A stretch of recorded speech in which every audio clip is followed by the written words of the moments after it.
was just a dream. That was just a dream. That's me in the corner. That's me in the spotlight, losing my religion, trying to keep up with you, and I don't know if I can do it. I'm now sad.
We come into this world unknown,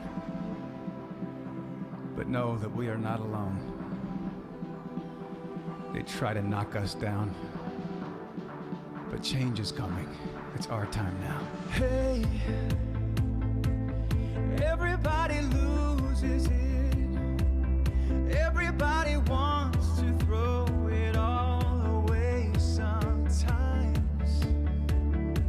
And hey, yeah, I know what you're going through.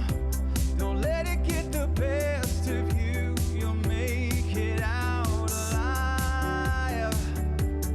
Oh, people like us, we gotta stick together. Keep your head up, nothing lasts forever. Here's to the damned, to the lost and forgotten. It's hard to get high when you're living on the bottom. We are all misfits living in a world on fire. Sing it for the people like us, the people like us. Hey, this is not a funeral, it's a revolution after all. Your tears have turned to rage. Just wait, everything will be okay. Even when you're feeling like you're going down in flames. Oh, people like us, we gotta stick together. Keep your head up, nothing lasts forever. Here's to the damned, to the lost and forgotten. It's hard to get high when you're living on the bottom. We are all misfits living in a world on fire. Sing it for the people like us, the people like us. You just gotta turn it up loud when the flames get higher. Sing it for the people like us, the people like us. They can't do nothing to you, they can't do nothing to me. This is the life that we choose, this is the life that we lead. So throw your fists in the air, come out if you dare. Tonight we're gonna change forever. Everybody loses it. Everybody wants to throw it all away sometimes. Oh, people like us, we gotta stick together. Keep your head up, nothing lasts forever. Here's to the damned, to the lost and forgotten. It's hard to get high when you're living on the bottom. We are all misfits living in a world on fire. Sing it for the people like us, the people like us. You just gotta turn it up loud when the flames get higher. Sing it for the people like us, the people like us.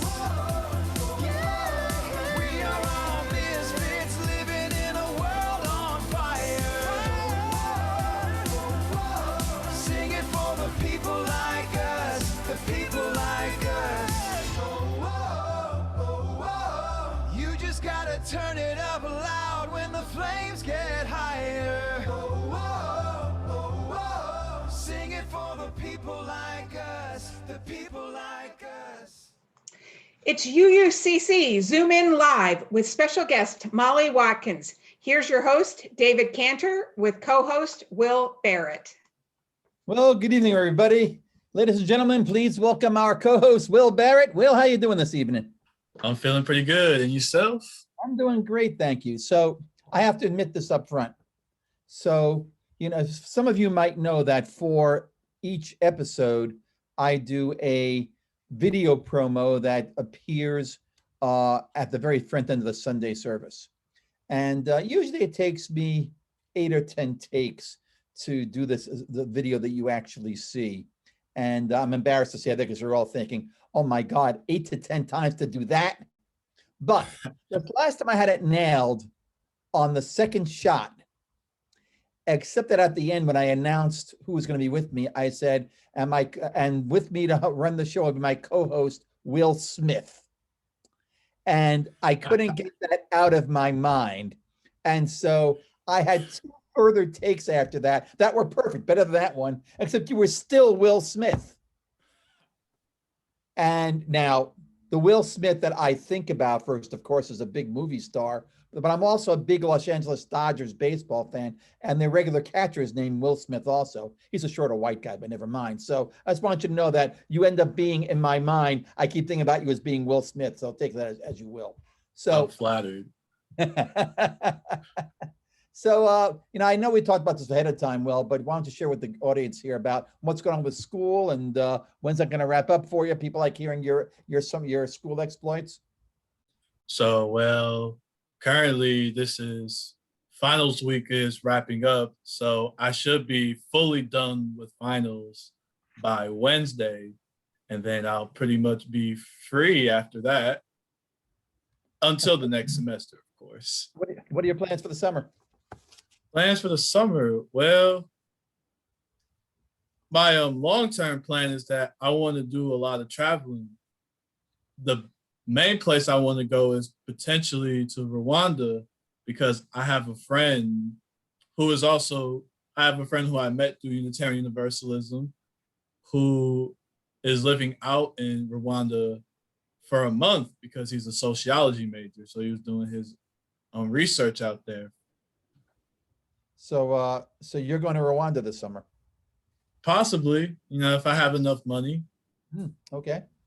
Well, ladies and gentlemen, you heard it here first. So, of course, you'll work that around the show, though, of course, right?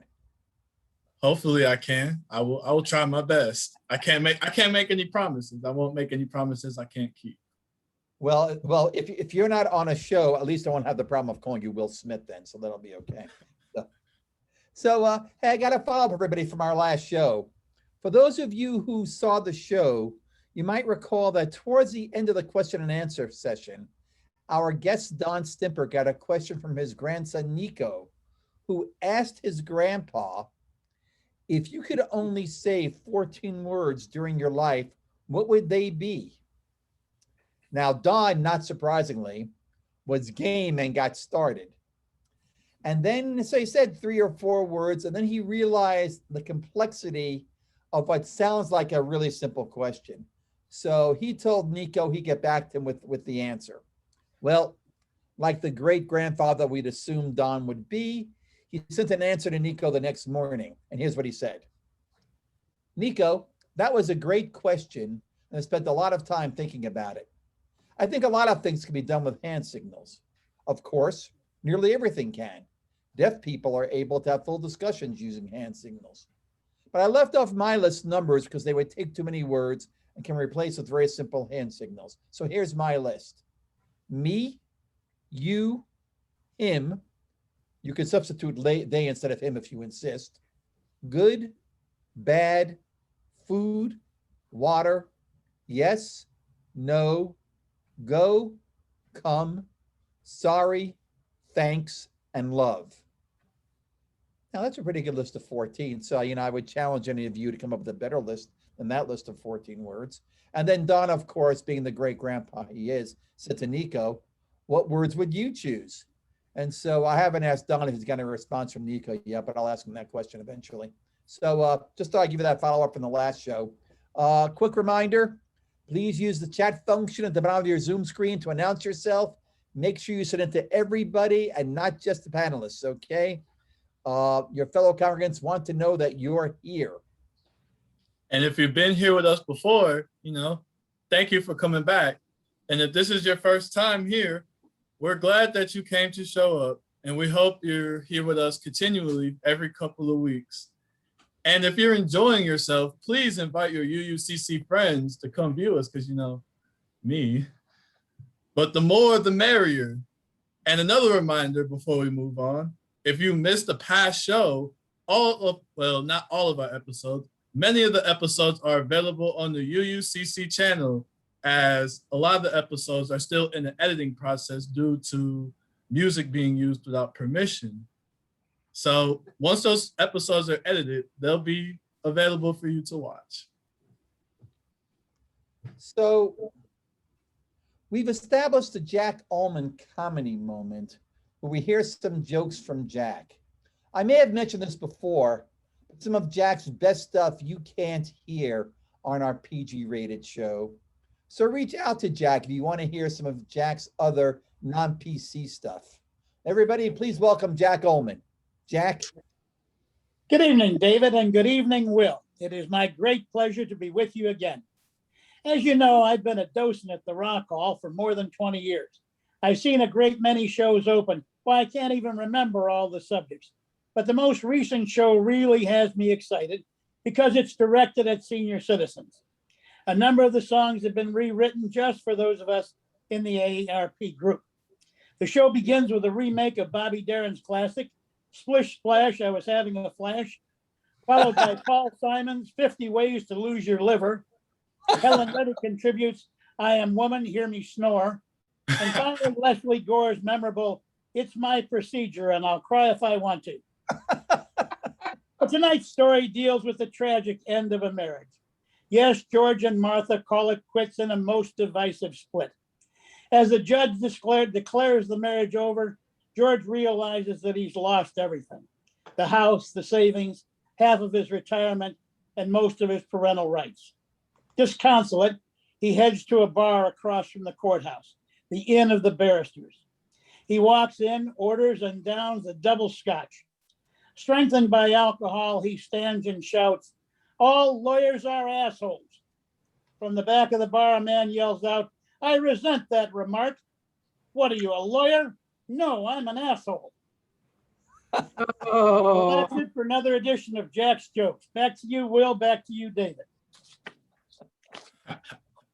Thanks, Jack. That was pretty good. Well, everybody, our special guest tonight is Molly Watkins, one of our congregation's leaders in religious education for both youth and adults. She's been a leader of our YRE program in the past, and she's now a leader of our adult religious education program, serving on the ARE committee. Molly's efforts go way beyond serving on committees, though. She leads our youth choir. Her kids are on the YRE program. She teaches a course in our adult religious education program, and she's taking ARE courses as well. In fact, she was so desperate, she took one from me. So in addition to her experience at a macro level, she's got experience in our programs at ground level too. But Molly's experience with education goes way beyond UUCC. She works at Case Western Reserve University and literally just got her PhD. She was robed this past Friday. Molly's background also includes some serious international travel and some stuff related to theater, Girl Scouts, and the Peace Corps in China, all of which we'll ask her about a little bit later. But ladies and gentlemen, right now, please give a warm UUCC welcome to Molly Watkins. Molly. Well, Molly, your fan club is here tonight. So how are you doing this evening? I'm doing very well. Thanks. I love the jokes. So Molly, somebody mentioned before that, oh, Molly's wearing lipstick tonight. So is that because you're on the show or because you just got robed? Pretty much because I'm on the show. It's one of those things you don't wear lipstick anymore because when you're in public, you wear a mask. And so you don't want to get your mask dirty. And when you're on, and the rest of the time you're at home. So it's a rare thing for me now. Yeah. So actually, for me, I never wear lipstick anymore over this exact same issues. Yeah. You should start wearing it again. Well, that's when I start going out in public again, which is going to start pretty soon. So we'll see how that works itself out. So Molly, so how are you dealing with COVID? Have you received your vaccinations yet? I have. I'm fully vaccinated, as is Andrew. Sophie has been, my 13-year-old has been part of the 12 to 15-year-old trial.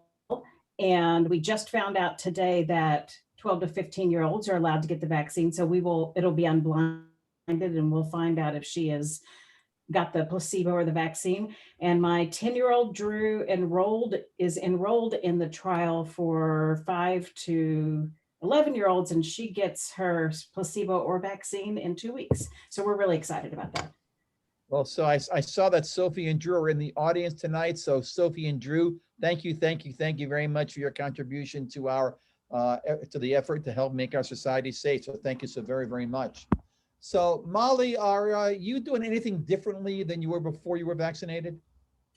Not so much yet. I wish I could say, although I did Friday night spend some time with a friend in her house without a mask after I graduated. And it felt very weird.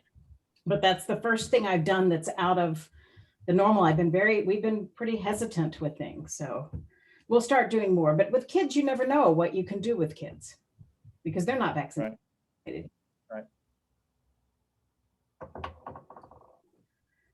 All right. So let's get into some personal history about you, Molly. So please share with the audience, where are you from, if not from Cleveland? And what was your life like growing up, your religious experience, and where you went to school? So that is always a tough question for me, where I'm from, because my family is all from Missouri.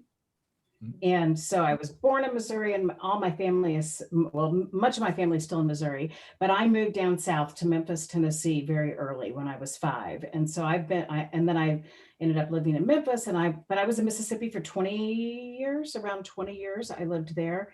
And so a Southerner, I would say that I am. And my religious background's Methodist. I grew up in a Methodist church. My mom, many of you know my mom, Becky Burns, her dad was a Methodist minister.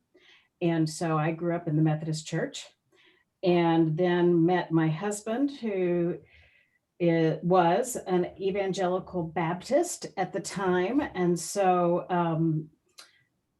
then we just canceled each other out and became UUs. So when we were in Mississippi, we really didn't do much with church, but when we moved up here, that was one of the things we really wanted to do, was to look at, we had done some research and thought UUs was a good fit. We went to West Shore for a while, really enjoyed West Shore, but it was kind of a drive since we live in Shaker, and we thought, why aren't we going to the church that's 5 minutes away? So we started going here and have not looked back. So we've enjoyed it quite a bit.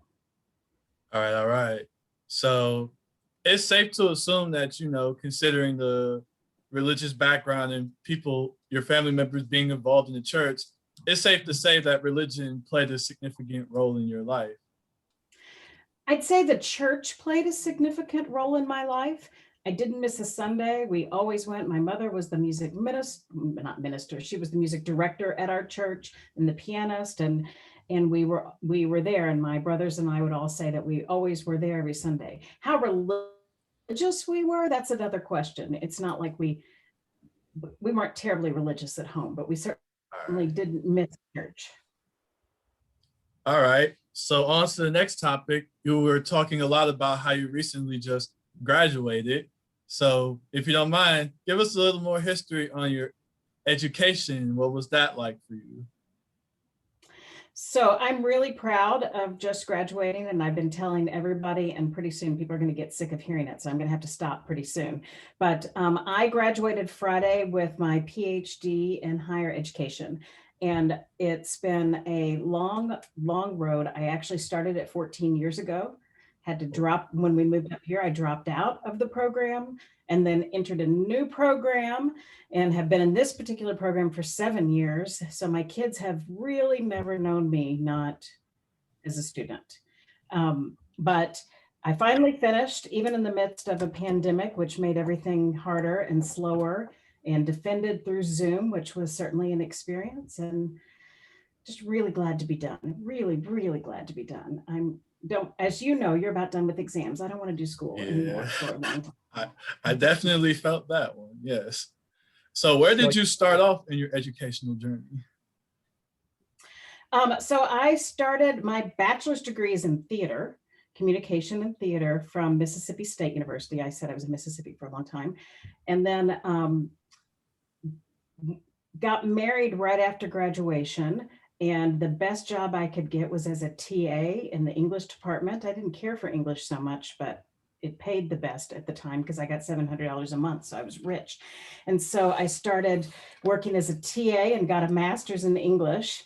And then, what are you going to do with English and theater? That's not really setting you up for a lot of really high-paying careers here. So I joined the Peace Corps. And so at that time, Andrew and I were married, and we joined the Peace Corps and went to China for 2 years and taught English in China. And then we came back and I realized that I liked teaching. And so I started going into teaching, which kind of fed my career and have taught most of my career, not lately. Lately, I've been just administration. But so that's my educational journey. So I have this wonderful education in theater and in English that I use surprisingly a lot, actually. Right now, I'm using theater degree, right? I'm talking to people and not stumbling over words mostly, and directing the youth choir. Theater comes out, and English, I think you can never go wrong with an English degree. I'm a huge supporter of liberal arts degrees. I 100% agree. Yeah, it's pretty good. Yeah. So, Molly, tell us about your family now. You kind of breezed through that you talked about your two kids being involved in trials and stuff. Is that your family, the two of you? Andrew, tell us a little bit more about that. So yes, so it's Andrew, and then we have two girls, Sophie and Drew, who are 13 and 10.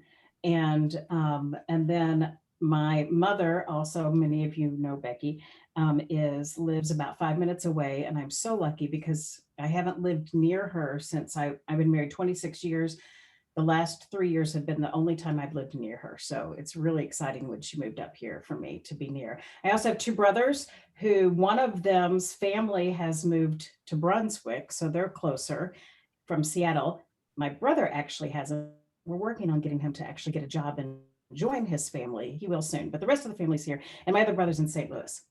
So Missouri again. So that's my family. How did you meet Andrew? Doing theater. We were in a show together at Mississippi State. I was a kid in a hospital because I've always been really short. I know that's shocking that I was always played the 13-year-olds when I was in college, and I was a 13-year-old in a hospital, and he played my roommate in the hospital's boyfriend. And that's where we met. And I didn't have anything to do with them. And then we were in another play together, and my role killed his daughter. So in the show, so then we became friends, and then the rest is history. So murder played a role in your getting together. Got it. How romantic. Yes, very. So you talked about how you like teaching, but now you're doing primarily administrative stuff. So what do you do from a work standpoint? So it's really hard to explain what I do. My title, I'm Assistant Provost for International Affairs at Case Western Reserve. And what that means is the study abroad, Office of Study Abroad reports to me, the Office of International Student Services. So students going in and coming out all report to me. So if you want help going to Rwanda, I can help you with that, Will. But I also work with global strategy. So I work with institutional rankings. I work with collaboration and partnerships. Anything that is international happening at the university theoretically goes through our office that I'm involved in. So does the international stuff include Texas? Texas has not come up, but I frequently get asked about Alaska and Hawaii and whether or not they're included. So what's the best thing about your work life? I think the flexibility I have with it is that I love working with students, and I love helping students, especially students who never thought they could possibly go abroad or never thought they could come to the United States, realize that they can, and to help them achieve those dreams. So I love that from a student perspective. From a work-life perspective, when you work at a university, you really control a lot of your schedule. And so I get a lot of freedom to do projects I want to do and things that I want to do that I'm passionate about, and still have time for family, and of course, a lot of time for family this year because we've all been together a lot. But that's one of the great things about what I do, is that flexibility. So you already covered a fair amount about getting your PhD, so congratulations on that, by the way. What would you say were the best and worst parts of the experience? The best part, it was the people I was working on the PhD with, my cohort, the people that I became really close friends with because we were all doing it together. My particular cohort, everyone had a 4-year position everyone had a leadership position at a 4-year university. So I had the VP for enrollment at University of Toledo was in the program, and the director of admission at Tiffin was in the program. So we had different leaders from different schools, and I got to meet these people and become friends with them. So that was the best part, was really forming these connections and getting to know people that are colleagues now. The worst part was writing the dissertation. It was quite, not because it was so hard, it's just long and tedious. It's very tedious, and it's not normal writing. I know that several of you have done dissertations that are on this call, but it's very repetitive. It's not like you would write to anything else. It's a very different style. So I had to learn how to write in a different way. And it was hard and easy to get distracted because no one was sitting there, you must do this. You had to plan it out. And with kids and, you know, a life, I really at times would be like, I don't want to work on that today.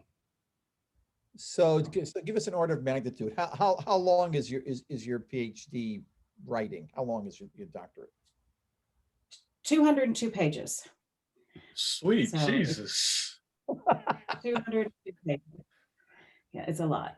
And I have almost 200 references. So it was a lot of reading, a lot of writing.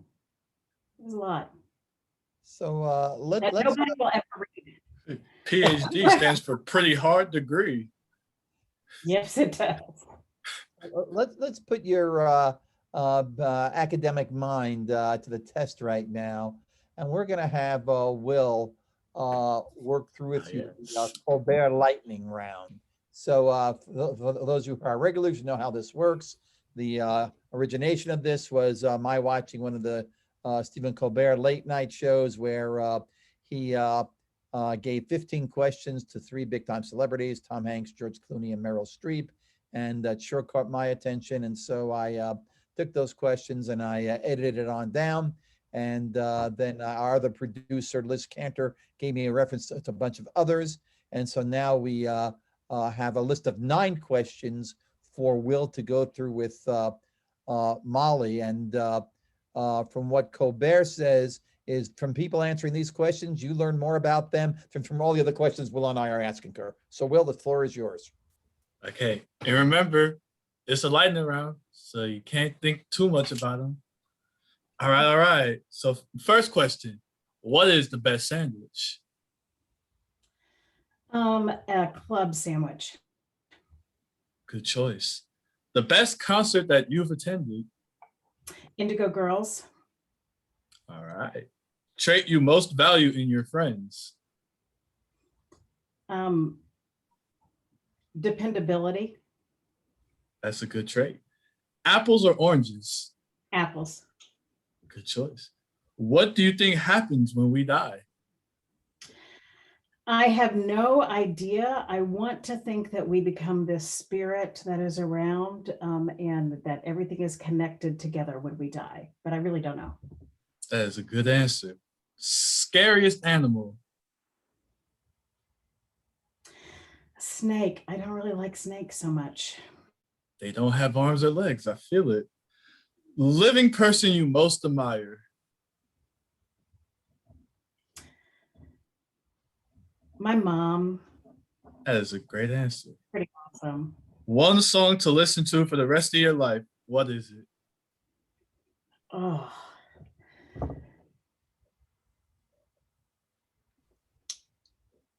that's really hard because they would get tired of all songs. That wine. Give us an answer. Oh, that's hard. Closer to Fine, Indigo Girls. Hey, that was your best concert, so it makes sense. Yep. And last question, describe the rest of your life in 5 words. Friends, family, adventure. That's 3. Peace. Love. Great choices. All right. So now on to the next. So earlier in the segment, you talked a lot about your religious upbringing, and you mentioned that you came to UU after you met your husband, well, not after you met your husband, but as you guys got older. So go in more details about that. Exactly how did you find Unitarian Universalism? So Andrew goes down rabbit holes on the web often, and we were looking at one point. I was going to a Methodist church in Starkville, Mississippi, which is where we lived, because I liked going, because I wanted to be in the choir. So I was in the choir. That's the only reason I went, so I could sing. But Andrew didn't want to go with me, so he was looking at where could we go, and where that believes what we believe. So I don't know how he stumbled on Unitarian Universalism. The closest one was like 2 hours away, so we weren't going to go. There was nothing near, but we kept that in mind. And when we found out we were moving up here, one of the reasons we actually, one of many reasons we chose to accept the job, it was my job we were moving for, to move up here, was because there were several Unitarian churches, and we thought that this would be a good fit for us. So it was web research really that helped us to choose that. And then we ended up here, and it was a good fit, so it worked out. All right. So how did you find our congregation specifically? And what about this faith? And more specifically, our congregation, what about it appealed to you? The music, I could tell you definitely. So I'm always drawn to the music. I'm in the choir, I do the youth choir. It's the music that always is going to be the thing that appeals to me. And that's actually why we started going to West Shore, was because the first time we went, it was the water service. And it was the first time we'd ever even heard of that, was the water communion. And it was the music, and it was amazing. And so we started going there. But then when we wanted to come here where it was closer, we came here, and the choir was great, and the music was great. And that was the selling point more than anything, and continues to be a selling point for me. I need some place where the music is good and that I can be a part of it. That's more than the minister, more than anything else. That's the key for me. I'm not sure that's the key for Andrew and the rest of my family, but that's what hooks me. That is an excellent answer. So we've had a lot of people similar to you find our faith later on in their lives. And a lot of people have came, and a lot of people have gone. And you know, our church tends to scare people off sometimes. Only the bravest stay, hence why me and David are still here. What made you stay once you found us? Well, you know, I'm going to say the music, but I also, and I told Alan Georgia this one time, that I don't get involved halfway. I'm either all in or I'm not in at all. I don't know how to be just a little bit involved. I wish I did, actually. It'd be a lot healthier if I could be just a little bit involved in some things. But I think for me, it's getting involved and getting to know people by being on committees, or by saying, yes, I'll do this, or I'll volunteer to work in this area. That's what keeps me engaged. And I need to do better at sometimes saying no, but I think that's how I find community. And so it's the community and the people that I get to know that keeps me around. And there's some really great people. I mean, it's not perfect. I don't think that any church is perfect. And I think it's always difficult to take the first step and get on the first committee.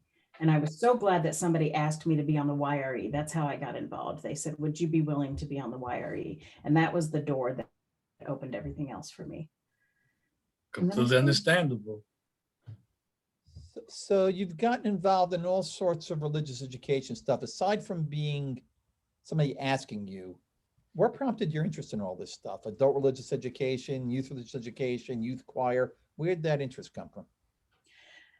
Actually, some of it came from watching a coming of age service, and I realized I didn't know any of the 8th graders. And I thought, why don't I know any of the kids? And I realized that because I did not feel at that time that we did a good job of engaging the kids with the community as a whole. And so we saw them at the coming of age service, and we saw them every once in a while at a multi-gen service, and then they graduated, and we saw them at senior Sunday, and then they left and didn't come back to the church.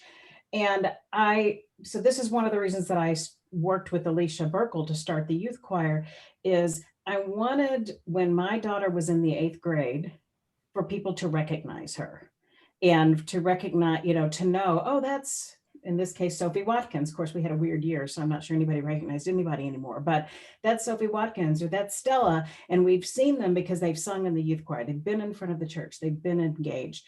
And so I have a passion for getting the youth involved in the church beyond just the Sunday school classes.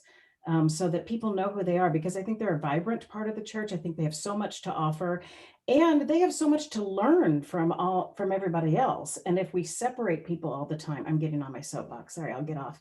I'm really passionate about that. So that's been a big motivator for me with getting involved in the religious education and the youth choir, so that we can get the youth involved with the church.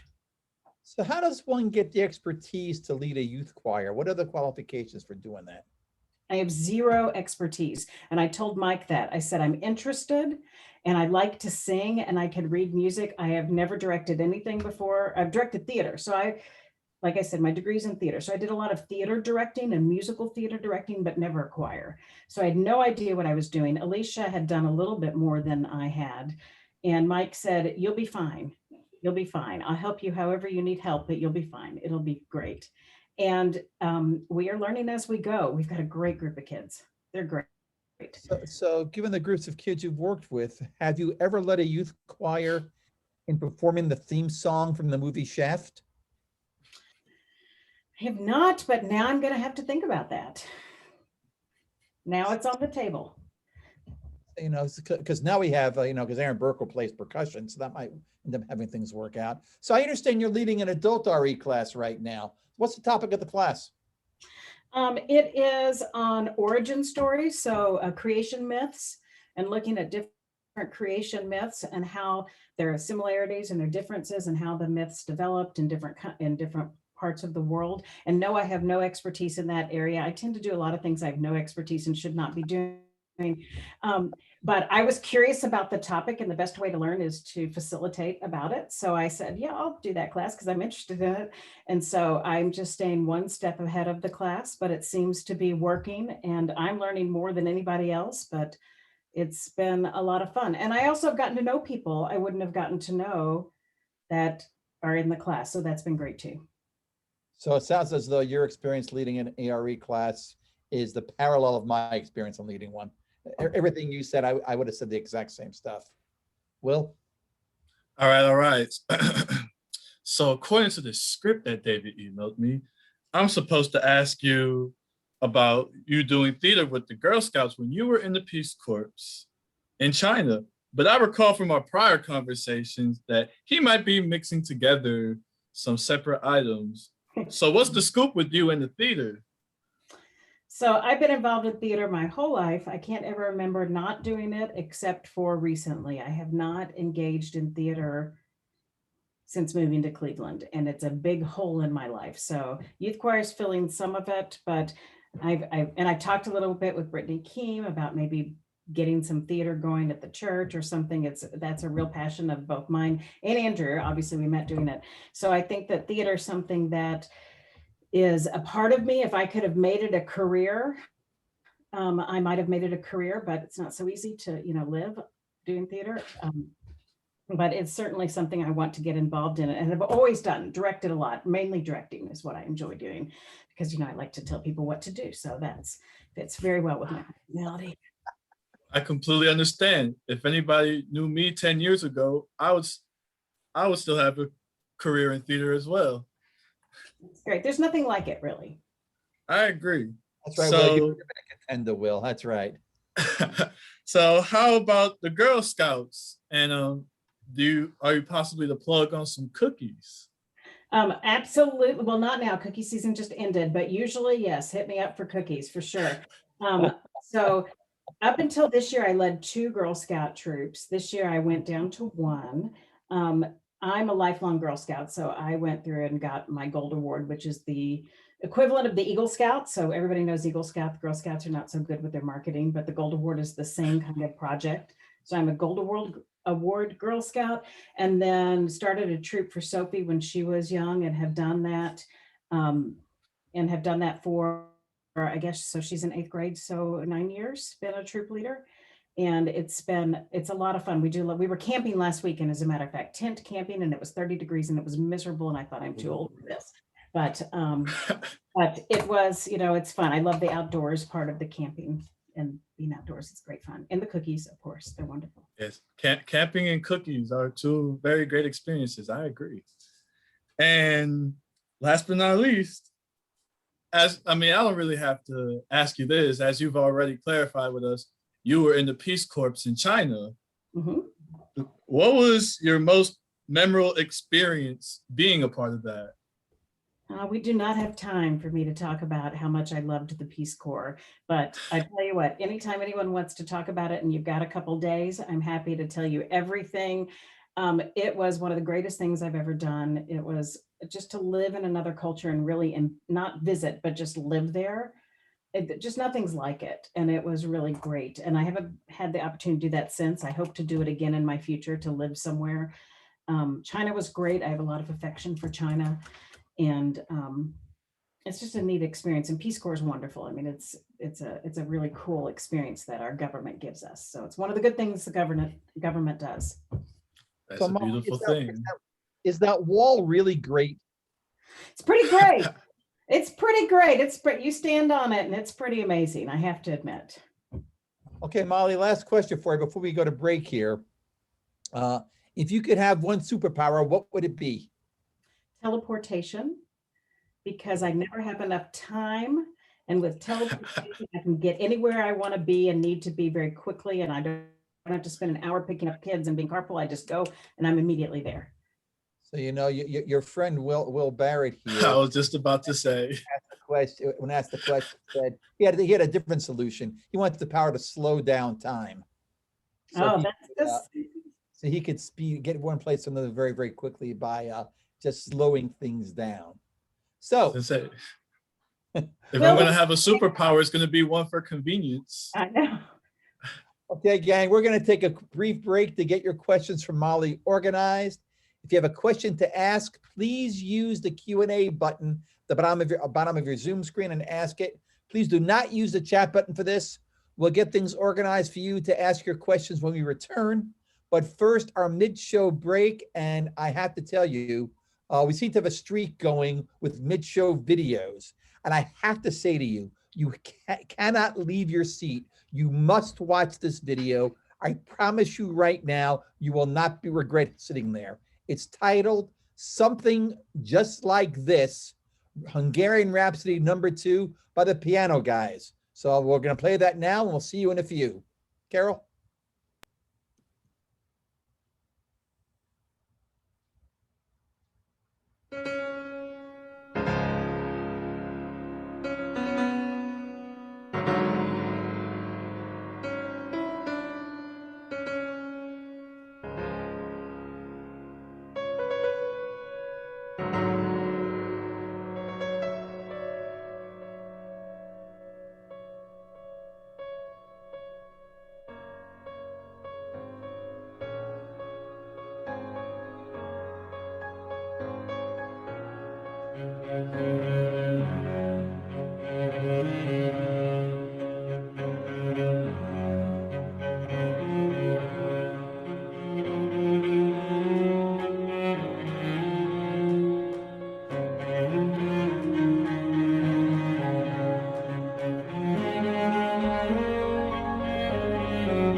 Well, that was Something Just Like This, Hungarian Rhapsody #2 by the Piano Guys, selected for us by our special guest, Molly Watkins. So Molly, where did you find this? Do you know, and do you know any of the background of where this comes from? So I've liked the Piano Guys for a while. They're pretty great. And then I heard the song Something Just Like This, which is actually by Coldplay and the Chainsmoker, and it's had words. And actually the real song is pretty fun too. And then I think it was my daughters who found it on YouTube and really started watching the Piano Guys and watching this particular thing. And they got me hooked on it. And I could watch it over and over. It's just fun to watch. And I've heard that they do other things like that with other songs, but I haven't seen others, but that one's one of my favorites. So I blame my daughters for that one. So for those of you who are paying attention again, so the Piano Guys are an American musical group comprised of a pianist, a cellist, a videographer, and a music producer. They do other stuff like this as well. So, and they call this piece a mashup of the hit song Something Just Like This, which Molly told you is from Coldplay. And it was a collaboration between them and the Chainsmokers, who are an electronic musical duo here in the States here. And the other piece that's mixed with it is Hungarian Rhapsody #2, which is one of 19 Hungarian Rhapsodies composed by Franz Liszt. Now, the impressive thing is that Liszt died in 1886, and Something Just Like This was released in 2017. So these guys had to put their time machines working overtime to get this put together. Very, very impressive, I gotta say. Okay, so that's enough musical history. The quiz will come at the end of the show. Molly, you ready to take some questions from the audience? I am. Okay, our first question comes from Laurie Albright. Laurie, you're on the air with Molly. Oh, Molly, it is a pleasure to get to know you a little bit this evening. I have been learning so much. I have so enjoyed working with your mom, Becky, at FDR and other ventures and that sort of thing. But here's my question for you. As a fellow love of traveling person, I'm curious about what countries you have visited, and do you have any favorites? So I have visited a lot of countries, mostly in Asia and Southeast Asia. That seems to always be, I visit a lot for work, and that seems to be always where I go. As a matter of fact, just recently was the first time I ever went to Europe. Although I guess I shouldn't say that. Andrew got his PhD at a university in the UK. So I did go there for a while. But my favorite place to go, and I can't recommend it enough, but I haven't been in 20 years, so maybe I should be careful about recommending now, it's Thailand. Hands down, Thailand was the most amazing place I've ever been. Now, I should also say that I had been 18 months in China before I went to Thailand. So I wasn't comparing Thailand to the US, I was comparing it to China. And, you know, one of the first places I went was the Pizza Hut, because it was the first real cheese I had seen in 18 months. So maybe my comparison's off, but I love Thailand. That's my standard answer for that. Oh, that's great. Our son has gone to Thailand and he raves about it as well. So cool. Thank you. That's great. Thank you. Is the Pizza Hut better down there than in the States? Well, I hadn't had pizza in almost 2 years, so it was pretty darn good, you know, at the time. I should tell the story about my mother bringing 30 pounds of cheese to me when she came to visit. My parents brought 30 pounds of Velveeta cheese to China. Cheese was what I missed. If you want to know what I missed, it was cheese. So our next question is from either Claudia Victorov or Allison Bash. I guess they're on together this evening, so we don't know who's asking this question. So ladies, the floor is yours. It's me, it's Claudia. Molly, this has been so fun. I was curious, what's the most fun thing about living with your daughters? Well, there's a lot that I could say about living with my daughters. You know, Remember, you're on TV. It's a PG-rated show, so be careful. I know. I'm trying to think of the good thing. They're on my good side today, so I could say positive things. But no, I love watching them having surprisingly adult conversations with them, you know, and hearing their thoughts and how they process things, and watching them go from, I mean, and then the next minute they're karate chopping each other and not knocking each other out, but they have they have this insight that's really amazing, and that's the most fun thing I think about both of them, is that they'll say things and you're like, wow, that's so much deeper than I would have thought would have come out of your mouth, and so thoughtful. And those moments are really a joy. I Oh, feel that's the way so about Will a cool. lot, but never mind. Thank Our you, next- Molly. Thank you. Our next question is from Mary Ellen McNulty. Mary Ellen, you're on with Molly. Hey Molly, how you doing? And good. How are you? Doing okay. I have a question. You said you'd be interested in going and living in another country at some point. Any ideas which country or countries? I think I'd like to try. I've only been to South America one time. I went to Okay. Brazil one time, and I'd really like, but I like what I've learned about several South American cultures. So maybe Argentina would be on the list. I don't know. I don't know, but that area of the world is intriguing to me, and I don't know much about it, so I'd like to learn more. You can send Andrew down the rabbit hole to check it out before you go. Oh, he's already Good gone. idea. See? He could do that. Oh, yes. Thanks, Mary Ellen. Next question, Molly, comes from Terry Robbins. Terry, you're on with Molly Watkins. All right, Molly. So what is your favorite musical? Oh, that is really, really hard. It's like saying, what's your favorite book? You know, I know so many of them because I mean, right now Hamilton is up there because it's up there with everybody, and I just love Hamilton. But going back, I really love Rent. And I don't know, I would say Rent is up there with them. I'm trying to think of there's another one that's on the tip of my tongue and I can't think of what it is. That is one of my favorites. Lately I recently watched Matilda, and saw Matilda a couple times here in Cleveland and then in London on the West End. And I have to say, I was very surprised. It was wonderful. Highly recommend Matilda. Very, very Great. good. So the follow-up is, okay, do you and Andrew have like a favorite duet that you like singing together? I don't know. We both like to sing. I don't know that we have a favorite duet. I'll have to ask him later and see. We sing a lot of harmony stuff together, but I don't know that we have a favorite musical duet. I'll have to get back with you on that one. I don't know that we do. We'd like singing a lot of things. So our house is kind of a musical all the time. So Molly, we have a couple of questions now from a guy named David Burns. And he says he has two questions for you. So David Burns, you're on with Dr. Molly Watkins. Hi, Molly. This is your brother, DJ. Hi, DJ. First of all, congratulations on your PhD. I haven't spoken since then. So my first question is, now that you're Dr. Molly Watkins, can I start going to you for physicals, or is that a conflict of interest thing? Oh. You know, you don't have to answer that. You can let that haunt you all night. And thank you very much.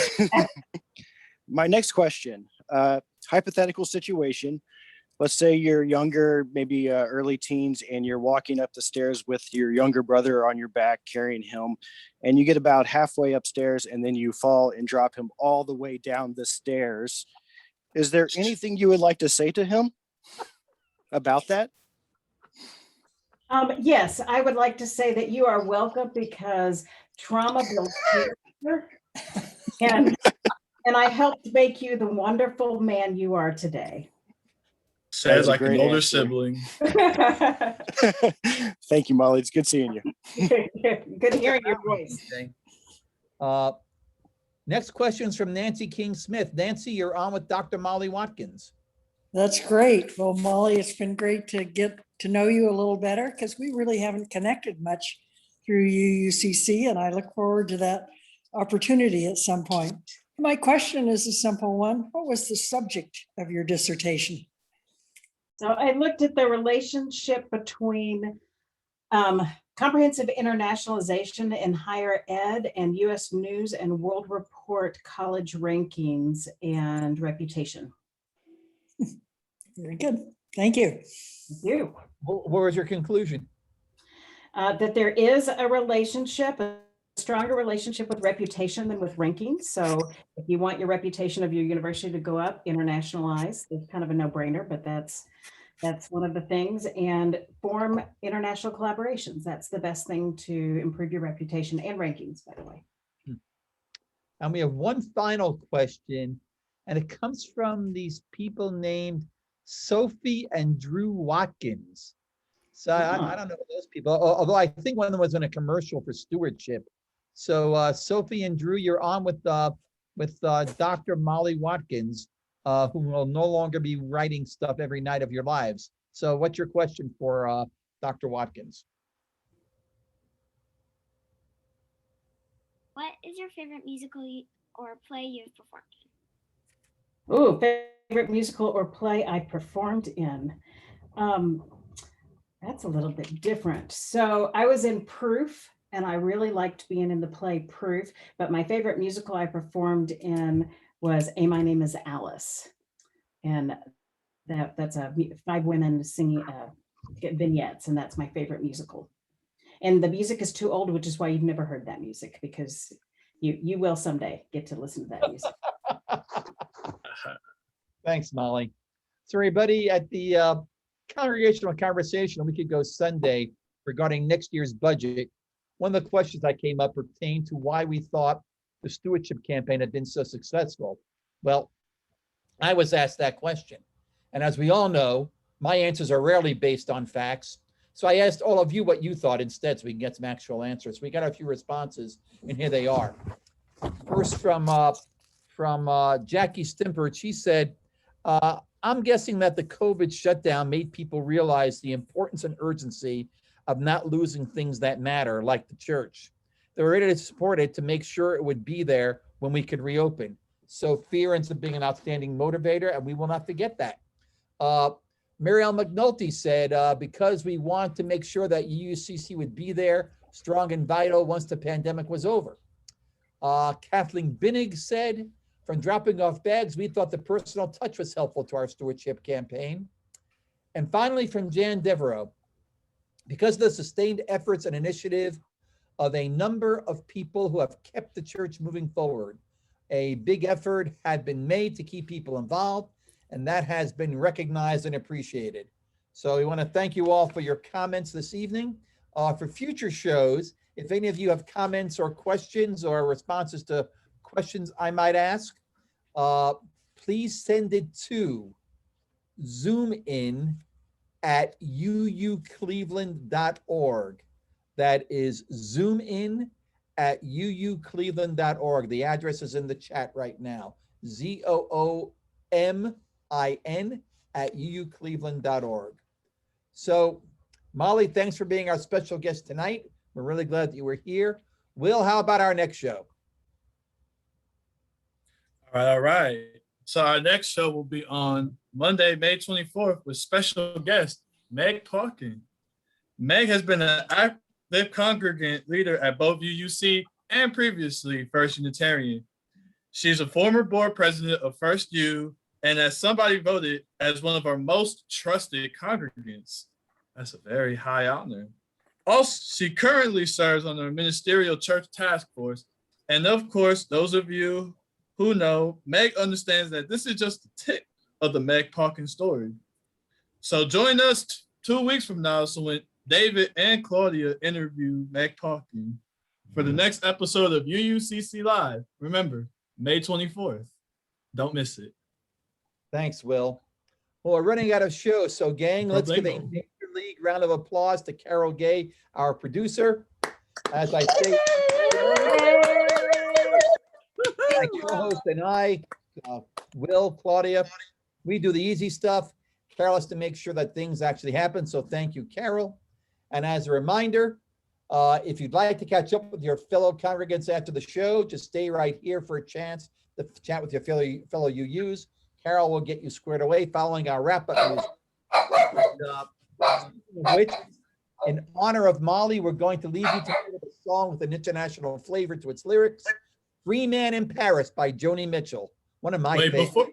before we go out, I think Dr. Molly deserves another round of applause from the audience for receiving her PhD.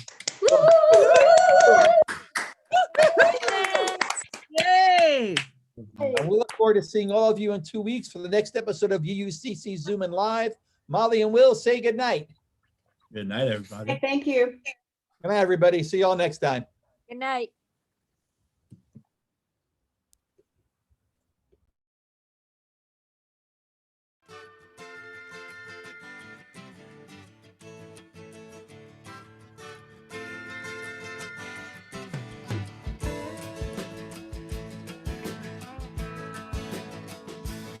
I see it, he said you just can't win it.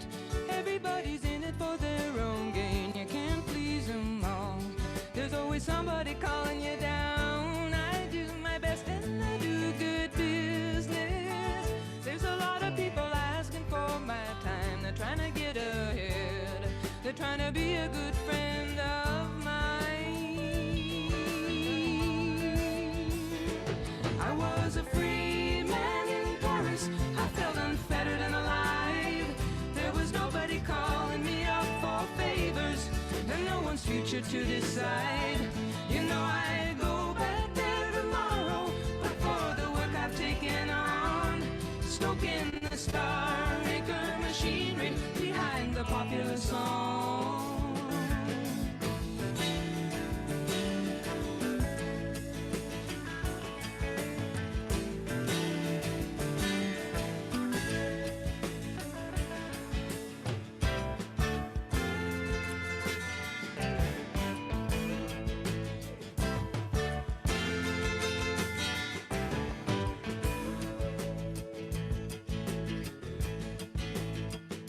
I deal in dreamers and telephone screamers. Lately I wonder what I'd do it for. If I had my way, I'd just walk through those doors and wander down the Champs-Élysées, going cafe to cabaret, thinking how I'll feel when I find that very good friend of mine. I was a free man in Paris. I felt unfettered and alive. Nobody was calling me up for favors. No one's future to decide. You know I go back there tomorrow, but for the work I've taken on, stoking the star maker machinery behind the popular song.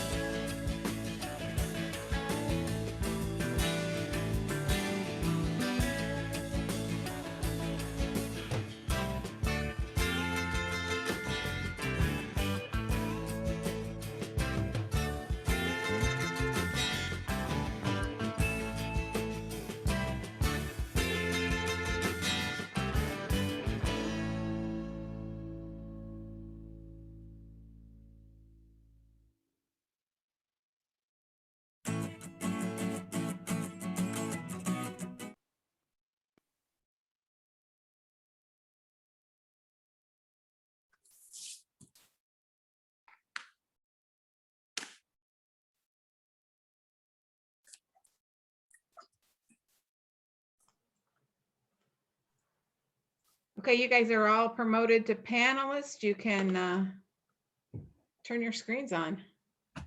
Okay. Hello. Hi. Hi, everyone. Gosh, we've never had this kind of party after the show. That's a big one. You guys can come Good in. one. Yeah. Oh, hi. Oh. Oh, Thank you guys for joining today. That was great fun. It was really that was fun. nice Yeah. nice to learn about you and hear of your recent accomplishment. That's really great. It's good. Congratulations. It's huge. I would be talking about it all the time. You should just keep talking about it. Oh yeah, I would be bragging nonstop. Yeah, truly. Well, when my mom said, she said, I feel